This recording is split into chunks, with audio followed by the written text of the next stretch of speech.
Hello students, welcome on success steps with Priyanka. Hopefully आप बेहतर होंगे और पॉजिटिव एनर्जी के साथ अपनी पढ़ाई कर रहे होंगे। आइए हम अपनी प्रैक्टिस को स्टार्ट करते हैं। हमारा मोटिवेशनल कोट है, सिंह बनो, सिंहासन की चिंता मत करो। आप जहाँ जाओगे सिंहासन वहीं चला जाएगा। बिल्कुल इसी सोच के साथ हमें अपनी पढ़ाई करती रहनी है। तो आइए हम अपनी प्रैक्टिस को स्टार्ट करते हैं। आज का हमारा पहला क्वेश्चन है, देर से होने वाली रजोनिवृत्ति से रोग हो सकता है। कौन सा रोग हो सकता है? ए कह रहा है कैंसर, बी कह रहा है एड्स, सी कह रहा है हैजा और डी कह रहा है एनीमिया। तो देर से होने वाली ये रजोनिवृत्ति यानी कि मोनोपॉज से कैंसर रोग होने की संभावना रहती है और ये बहुत भयानक रोग होता है। नेक्स्ट क्वेश्चन को हम देखेंगे। मासिक धर्म की अधिकता औसतन होती है, कितनी होती है? ए कह रहा है 20 दिन, बी कह रहा है 28 दिन, सी कह रहा है 30 दिन और डी कह रहा है 31 दिन। तो मासिक धर्म की अधिकतम जो है औसत अवधि जो होती है वो 28 दिन होती है। एक आइडियल डेज है 28 दिन का, तो राइट ऑप्शन हमारा बी हो जाएगा। गर्भकालीन अवस्था है, ऑप्शन नंबर ए कह रहा है गर्भाधान से जन्म तक, बी कह रहा है जन्म के बाद पहले 30 दिन तक और सी कह रहा है 30 दिन से 2 वर्ष तक और डी कह रहा है कि 2 वर्ष से 6 वर्ष तक। तो गर्भकालीन अवस्था जो है बेबी जब कंसीव होता है तब से बर्थ तक होती है, यानी कि कॉन्सेप्शन टू बर्थ। तो हमारा ऑप्शन हो जाएगा गर्भाधान से जन्म तक गर्भकालीन अवस्था मानी जाती है। नेक्स्ट क्वेश्चन को हम देखेंगे। निम्नलिखित को सही अनुक्रम में व्यवस्थित कीजिए। हमें क्रम में लगाना है कि कौन सी अवस्था कब आती है। जननांगी अवस्था, गुदी अवस्था, प्रसूति अवस्था तथा लैंगिक अवस्था की बात हो रही है। तो सबसे पहले आती है लैंगिक अवस्था पहले नंबर पे, फिर आती है गुदी अवस्था, फिर आती है जननांगी अवस्था और अंत में आती है प्रसूति की अवस्था। तो हम देखेंगे कि हमारा ऑप्शन कौन सा बन रहा है। सबसे पहले हमारा बना है लैंगिक अवस्था, फिर बना है गुदी अवस्था, फिर बना है जननांगी अवस्था और फोर्थ नंबर पे बना हुआ है कौन सा? प्रसूति अवस्था, जो सबसे अंत में आती है। तो इस प्रकार से हम चेक करेंगे ऑप्शंस को। सबसे पहला हमारा क्या बन रहा है? सबसे पहला हमारा बन रहा है चौथा, फिर बन रहा है दूसरा, फिर पहला और लास्ट में बन रहा है तीसरा। तो हम देख लेंगे कि चौथा, दूसरा, पहला और तीसरा किस में बन रहा है। तो ए ऑप्शन में बन रहा है। दूसरा, चौथा, तीसरा और पहला तो ये तो नहीं होगा क्योंकि हमारा पहला बना हुआ है चौथा। तो हम पहले चेक कर लेंगे कि चौथा किस में पहले बना हुआ है। तो ए में तो चौथा नहीं है, सी में भी नहीं है और डी में भी नहीं है। बी में ही चौथा है और हमारा ऑप्शन भी यही बना है। सबसे पहले चौथा बना है, फिर दूसरा बना है, फिर तीसरा, फिर पहला बना है और लास्ट में तीसरा बना है। इस प्रकार से हमारा राइट ऑप्शन बी ऑप्शन हो जाएगा। नेक्स्ट क्वेश्चन को हम देखेंगे। शिशु के जन्म के चरणों के अनुसार व्यवस्थित करना है, क्रम में लगाना है हमें। सबसे पहले क्या होगा? प्लेसेंटा होगा, फिर ट्रांजिशन होगा कि ग्रीवा का विस्तारण होगा या विलोपन होगा और आगे धकेलना होगा या शिशु का जन्म होगा। तो हम सबसे पहले जान लेते हैं कि शिशु जन्म के चरण जो हैं वो किस प्रकार क्रम में होते हैं। तो सबसे पहले ग्रीवा का विस्तारण और विलोपन होता है, उसके बाद ट्रांजिशन होता है, फिर आगे धकेलने वाली काम होता है, फिर शिशु का जन्म होता है और उसके बाद प्लेसेंटा यानी कि बीजांडासन जो होता है उसको जानना होता है। तो आइए इसको क्रम में हम व्यवस्थित करते हैं। सबसे पहले क्या आएगा? आपको अभी मैंने क्रम को बताया, तो हम देखते हैं कि सबसे पहला क्रम हमारा क्या आएगा। सबसे पहले आएगा ग्रीवा का विस्तारण और विलोपन, तो ये तीसरा जो है पहला हो गया। उसके बाद आएगा ट्रांजिशन, सेकेंड नंबर पे है और ऐसे भी सेकेंड नंबर पे आ गया।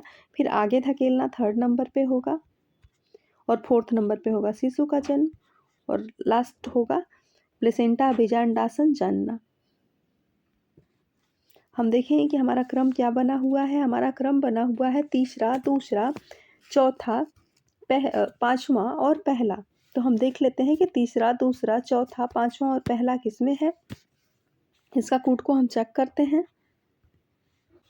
इसका कूट मैंने लगाया नहीं है, इसके कूट को मैं बना देती हूँ कि कौन सा ऑप्शन सही होगा। सबसे पहले होगा तीसरा, इसका कूट बनेगा तीसरा, दूसरा, चौथा, पांचवा और पहला, जो मैंने यहाँ पे बना दिया हुआ है। ये ऑप्शन जिसमें रहेगा वही ऑप्शन सही होगा। अब हम नेक्स्ट क्वेश्चन को देखेंगे। प्रजनन प्रक्रिया को क्रमवार व्यवस्थित कीजिए। प्रजनन प्रक्रिया को व्यवस्थित करना है तो हम देखेंगे कि सबसे पहले कौन सी प्रक्रिया होती है। तो सबसे पहले जो है स्पर्मेटोजेनेसिस तथा ओजेनेसिस की प्रक्रिया होती है। तो सबसे पहले हमारा बी ऑप्शन होगा। फिर उसके बाद भ्रूणीय जनिक अवधि की प्रक्रिया होती है जो सेकंड नंबर पे होगी। थर्ड नंबर पे होता है डिम्बोत्सर्ग, थर्ड। फोर्थ नंबर पे होगा भ्रूणीय अवधि और फिफ्थ नंबर पे होगा भ्रूणावधि।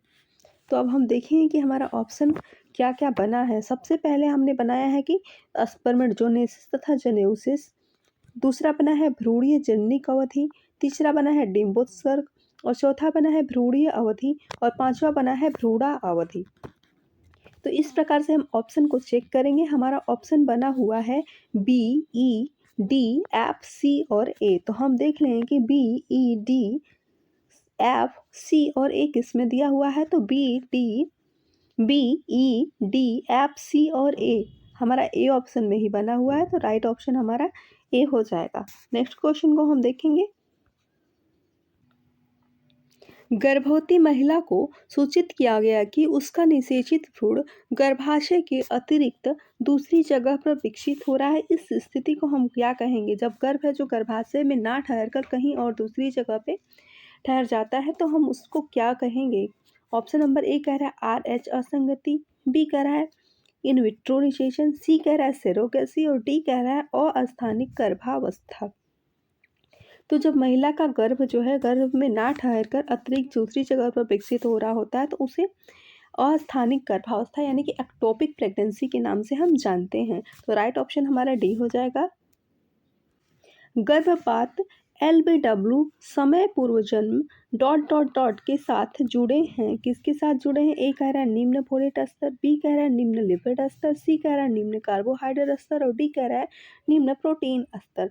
तो गर्भपात LBW जो है समय पूर्व जन्म के निम्न प्रोटीन स्तर से नहीं जुड़ा होता है, निम्न कार्बोहाइड्रेट स्तर से भी नहीं जुड़ा होता है, निम्न लिपिड स्तर से भी नहीं जुड़ा होता है, निम्न फोलेट स्तर से जुड़ा होता है। राइट ऑप्शन हमारा ए होगा। मासिक चक्र का समय ... कहलाता है। तो मासिक चक्र का समय पूछ रहा है तो क्या ए ऑप्शन होगा A1, बी कह रहा है रजोनिवृत्ति, सी कह रहा है रजोदर्शन और डी कह रहा है मासिक स्राव। तो आपकी बुक में तो इसका आंसर दिया हुआ है रजोदर्शन, रजोदर्शन इसका आंसर दिया हुआ है। लेकिन जब मासिक चक्र का समय अकॉर्डिंग टू मी मासिक स्राव होना चाहिए। रजोदर्शन तो जब फर्स्ट बार पीरियड आता है तो उसे हम रजोदर्शन यानी कि इसको इंग्लिश में मेनार्की कहते हैं। मेनार्की, रजोदर्शन को हम मेनार्की कहते हैं। जो फर्स्ट टाइम लड़कियों को जब पीरियड आता है तो उसे हम कहते हैं। और रजोनिवृत्ति जो है मोनोफाज होती है। जब पीरियड आना बंद हो जाता है तो उसे मोनोफाज कहते हैं यानी कि रजोनिवृत्ति कहते हैं। और मासिक चक्र का समय जिस समय हमें पीरियड आता है वो होता है मासिक स्राव और A1 के स्टार्ट होते समय ही ये आता है। तो हम देख लेते हैं कि मेनार्की, मैं मेनार्की का स्पेलिंग बता रही थी आपको, बीच में छोड़ दी, मैं फिर से बता देती हूँ। MENARCHE मेनार्की रजोदर्शन होता है। नेक्स्ट क्वेश्चन को हम देखेंगे। अंडे का निषेचन ... में होता है। तो अंडे का निषेचन जो है एम्प्यूली में होता है। राइट ऑप्शन ए हो जाएगा। नेक्स्ट क्वेश्चन को हम देखेंगे। आरंभिक बाल्यकाल ... आयु के नाम से जाना जाता है। ए कह रहा है जन्म पूर्व, बी कह रहा है गैंग पूर्व, सी कह रहा है A1 और डी कह रहा है परिपक्वता पूर्व। तो जन्म पूर्व तो चाइल्ड जो है शैशवावस्था में होता है, इन्फेंसी में होता है, तो ये नहीं होगा। गैंग पूर्व की बात करें तो आरंभिक बाल्यकाल के पहले की बात हो रही है तो गैंग पूर्व यानी कि प्री गैंग एज ही होगा अवस्था। इसे प्री स्कूल एज के नाम से भी हम जानते हैं। तो राइट ऑप्शन हमारा बी हो जाएगा, गैंग पूर्व। नेक्स्ट क्वेश्चन को हम देखेंगे। स्त्री के अंडाणु में ... XX क्रोमोसोम पाए जाते हैं। तो हमने आपको पहले बताया था कि अगर पूछे कि क्रोमोसोम कितने होते हैं तो 46 होते हैं और जोड़े में बात करें तो 23 पेयर होते हैं। और मेल में और फीमेल में, मेल में जो है XY पाए जाते हैं और फीमेल में XX पाए जाते हैं। मेल और फीमेल में जो है 22 जोड़े जो क्रोमोसोम होते हैं वो बिल्कुल सेम होते हैं। जो 23वां जोड़ा होता है वो भिन्न होता है। तो वो वही इस क्वेश्चन में पूछ रहा है कि स्त्री के अंडाणु में जो 23वां होता है, XX होता है, वो किस नंबर की क्रोमोसोम में पाया जाता है। तो मैंने आपको बताया है कि 22 सेम होते हैं, तो इसका ज़ाहिर-सा आंसर है कि 23 में जोड़े ही जो सेम पाए जाते हैं और उसमें XX पाए जाते हैं। नेक्स्ट क्वेश्चन को हम देखेंगे। स्त्री की गर्भावस्था की अवधि संभावित होती है, कितनी होती है? ए कह रहा है 260 डेज, बी कह रहा है 270 डेज, सी कह रहा है 290 डेज, डी कह रहा है 280 डेज। तो प्रेगनेंसी पीरियड जो है 280 डेज का होता है। राइट ऑप्शन हमारा डी हो जाएगा। 8वें हफ्ते से जन्म तक भ्रूण कहलाता है, क्या कहलाता है? ए कह रहा है फीटस, बी कह रहा है भ्रूण, सी कह रहा है एग्नेस और डी कह रहा है अंड। तो 8वें हफ्ते से जन्म तक भ्रूण जो है यहाँ पे डॉट डॉट में आएगा कि फीटस, एम्ब्रॉय फीटस कहलाता है। तो राइट ऑप्शन हमारा ए हो जाएगा। सूची फर्स्ट में दिए गए प्रतीकों को उसकी व्याख्या के साथ सूची सेकंड में सम्मिलित कीजिए। सूची फर्स्ट को सूची सेकंड के साथ हमें मिलाना है। एबगार स्कोर जो होता है वो नवजात शिशु के आकलन के लिए होता है, तो हम इसमें मिलाएंगे एबगार स्कोर को नवजात शिशु के आकलन से। सेकेंड जो है पीरियड ऑफ जायगोट, जो ब्लास्टोसिस्ट से संबंधित होता है, तो इसको हम इसमें मिला देंगे। न्यूरियल ट्यूब जो है मेरु रज्जु और मस्तिष्क से संबंधित होता है। वर्निक्स जो है आपके नई निर्मित त्वचा की सुरक्षा से होता है। और फीटस सबसे लंबी प्रसव पूर्व अवधि है, तो इसको सेकंड में मिला देंगे। अब हम देखें कि हमने किसको किसको किससे मिलाया है। हमने अबकार स्कूल जो है इस अबकार स्केल को नवजात शिशु के आकलन से मिलाया है, पीरियड ऑफ जायगोट को ब्लास्टोसिस से, न्यूरियल ट्यूब मेरु रज्जु और मस्तिष्क से, डी जो है वर्निक्स है नई निर्मित त्वचा की सुरक्षा से इसको हमने मैच किया हुआ है। ई फीटस है, इसको हमने सबसे लंबी प्रसव पूर्व अवधि से मैच किया हुआ है। तो इस प्रकार से हमारा जो ऑप्शन बना हुआ है वो बना हुआ है चौथा, छठवां, पहला, तीसरा और दूसरा। तो हम मैच करेंगे कि चौथा, छठवां, पहला, तीसरा और दूसरा किस में है। तो हम लास्ट में मिलाते हैं। सबसे लास्ट में हमारा दूसरा आ रहा है, तो हम देख लेते हैं कि लास्ट में दूसरा किसके दिया हुआ है। तो ई नंबर का जो लास्ट में दूसरा है वो तो सब में दिया हुआ है, ई का दूसरा सब में है, तो इससे तो क्लियर नहीं हो रहा है। अब हम देखेंगे कि डी में जो हमारा ऑप्शन बन रहा है वो तीसरा बन रहा है, क्योंकि वर्निक्स को हमने नई निर्मित त्वचा से मैच किया हुआ है। तो डी में तीसरा किस में है? डी में तीसरा भी सब में दिया हुआ है, डी को छोड़ के, तो डी ऑप्शन इस प्रकार से हमारा कट गया। अब हम देखते हैं यहाँ पे क्लियर नहीं हुआ। सी में देखते हैं, न्यूरियल ट्यूब मेरु रज्जु और मस्तिष्क से संबंधित है, तो हम देखते हैं कि सी को हमने किस में मैच किया हुआ है।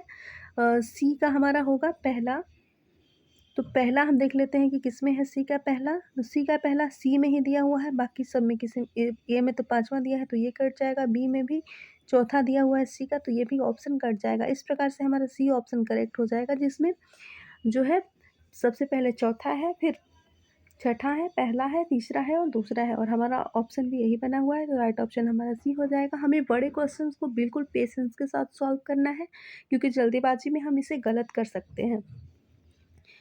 आज के इतने ही क्वेश्चंस थे। अगर आपका डाउट कोई रह गया हो तो उसे कमेंट करके बता दीजिएगा, मैं उसे ज़रूर सॉल्व करने की कोशिश करूँगी। Thank you for watching with us, take care.